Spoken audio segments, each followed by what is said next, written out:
Good morning students.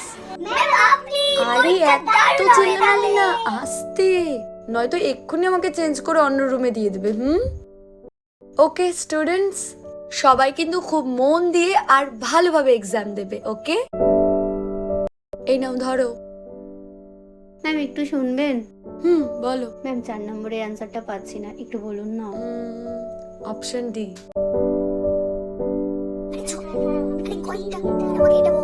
এই help নিচ্ছিস নে, বাট আমার কান অব্দি যেন কথা না আসে। লেখো তাড়াতাড়ি।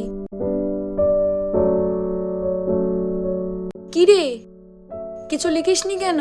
কিছু যদি না লিখিস গোল্লা পাবি একদম। এটা বিতে দাগা, নেক্সট সি, তারপরেরটা এ। রিয়া তাড়াতাড়ি খাতা জমা দাও, টাইম হয়ে গেছে। Ma'am just 2 minute. তাড়াতাড়ি লেখো, জাস্ট 2 মিনিটে কিন্তু এক্সট্রা, তাড়াতাড়ি। তো সবার পরীক্ষা কেমন হলো? আপনি পড়েছেন তো ম্যাম? ভালোই হয়েছে। আচ্ছা, রেজাল্টেই দেখা যাবে সবার। চলো বাই।